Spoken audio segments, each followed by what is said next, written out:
Good morning and welcome to the Fund It Fast Chat. I'm Rochelle Butler, Energy Manager with the San Joaquin Valley Clean Energy Organization. Thank you so much for being with us this morning, and I hope everyone is having a great week. We will get going momentarily, but first, let's take care of our housekeeping. Please note that all of your microphones have been muted upon joining the call. This is simply to minimize background noise. As always, if you have any questions at all, I highly encourage you to go ahead and submit them using the chat box. You may do so at any point during the presentation, and we will be sure to save time toward the end to address those questions. Next, I would like to invite you to connect with us. You may do so on any one of many platforms. You can find us on Twitter, on Instagram, on Spotify, or you can just reach out the old-fashioned way via email or by telephone. And if you didn't quite get all of that, don't worry. Just remember you can access any of our resources by going to our website. That's sjvcleanenergy.org. Once again, that is sjvcleanenergy.org. And with that, we're going to go ahead and jump right in. Now, for those of you who are regulars here at the Fund It Fast Chat, you know I like to take a quick moment and talk about topics that we've covered in the past that may be related to this month's topic.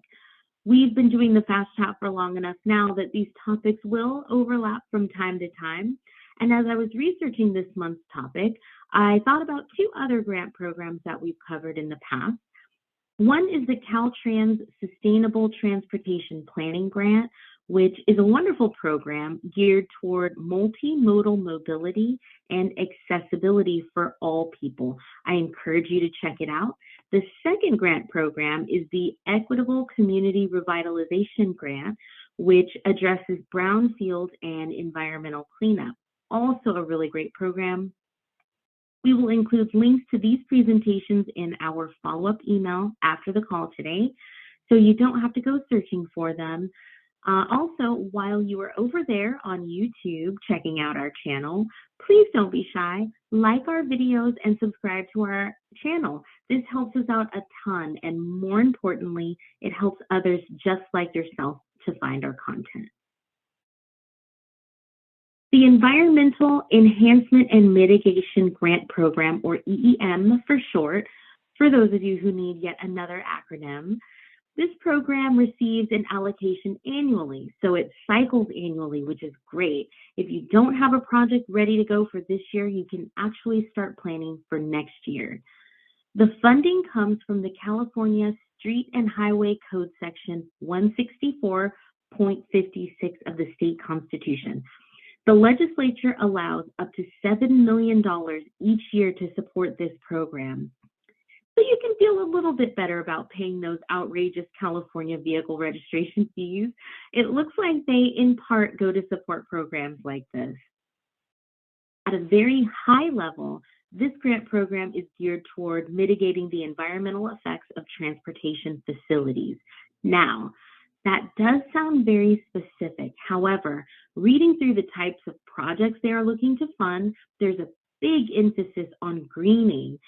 As we are heading into California's infamous fire season, I thought this was a great opportunity that could serve multiple purposes or have multiple benefits. I'll get a little bit more into that shortly. Let's talk about the money. Awards under this grant program are generally limited to $500,000 per award. Each applicant is required to submit a cost estimate itemizing the total EEM project cost, which portion will be covered by the grant, and which portion is anticipated to be covered by another funding source. There are worksheets specifically for these cost estimates. I'll be sure to provide links to them in our follow-up email after the call today. The next item is that match funding is not required. Now, I know we all get a little excited about that, but please bear in mind that this is a competitive grant program. Although match funding is not required, if you do have it or if you have funding from other sources, it will make your application much more competitive. Applicants who have obtained or are planning to obtain other sources of funds for a project should identify each of those sources of funding separately on their cost estimate. This includes other state of California funds and in-kind contributions. Finally, although grant awards are maxed out at $500,000, an acquisition project, meaning acquisition of land, those projects may receive a recommendation by the agency of up to $1 million. So there's a little bit of a higher cap when your project involves the acquisition of land. There are a number of factors that they take into consideration for this recommendation. Some examples of those factors include things like the maximum benefits in a one-time or a limited opportunity, the acquisition of resource lands of considerable size. They also look at substantial leveraging. Does your project involve substantial leveraging? And they also look at projects with statewide significance. So those are all factors that they take into consideration, as well as some other ones that aren't listed here. Now, who's eligible to apply for this grant program? Well, eligible applicants include local, state, and federal agencies, as well as 501c3 nonprofit organizations. Now, the applicant is not required to be a transportation or a highway-related organization to qualify. I know a lot of people might think that that might be the case just at first glance, but it's not actually the case. The applicant must be able to demonstrate adequate charter or enabling authority to carry out the type of project proposed and be eligible for funding under Article XIX of the state constitution, so that specific section of the Constitution. Another item to keep in mind is that partnerships are highly encouraged. It always helps to spread the work around and get additional buy-in from partner stakeholders. However, a project proposal can only be submitted by one entity. For development projects, only one project proposal may be submitted per eligible applicant, but more than one project proposal may be submitted per eligible applicant for acquisition projects. So the guidelines are a little bit different between development and acquisition projects. Eligible projects for this program must fit into one of the following categories that I have here on your screen. The first one is urban forestry. Now, these projects are designed to offset vehicular emissions of carbon dioxide. The next one on the list is resource lands. So the projects here are for the acquisition of enhancement of resource lands to mitigate the loss of or the detriment to resource lands lying within the right-of-way acquired for transportation improvements. And the final category is the mitigation projects beyond the scope of the lead agency. These are projects that will mitigate the impact of proposed transportation facilities or to enhance the environment. So very specifically, where the ability to effectuate the mitigation or enhancement measures is beyond the scope of the lead agency responsible for assessing the environmental impact of the proposed transportation improvement. Now, let's talk a little bit about project requirements. So a couple of things to consider as far as project requirements are concerned is first, every EEM project must mitigate, whether directly or indirectly, the environmental impacts of the modification of an existing transportation facility or the environmental impacts of the construction of a new transportation facility. The EEM project can be the required mitigation for this facility or an enhancement to the mitigation that is required for the facility. Now, I also have one more acronym for you.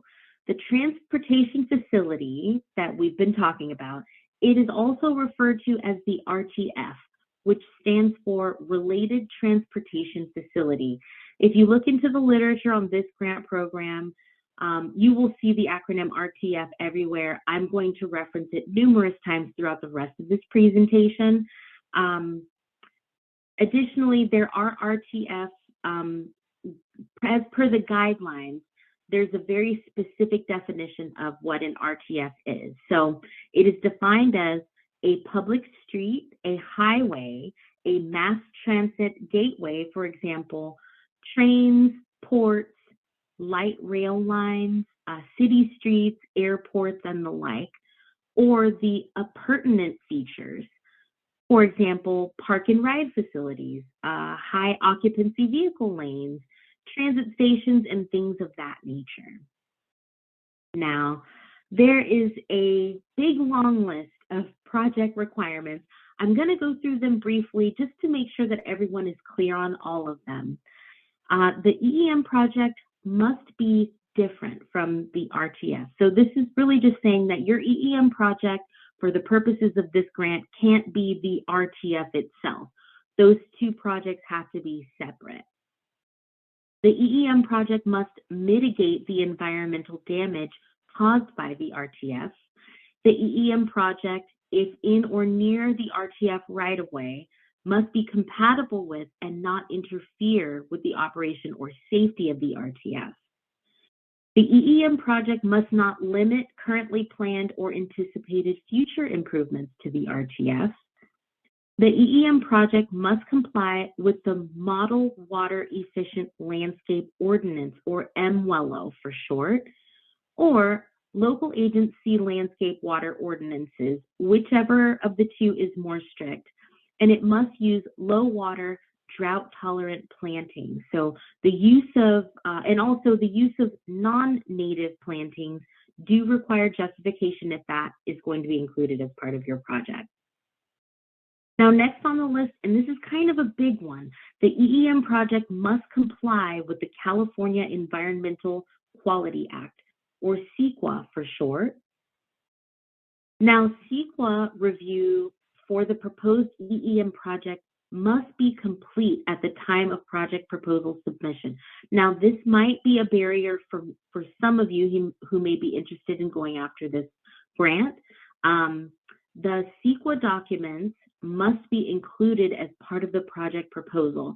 So I'm not entirely sure on what the timeline is for a CEQA review to complete something of that nature. However, if you are looking to execute a project for next year under this program, it'd be a good idea to start looking into that now as opposed to, waiting until later.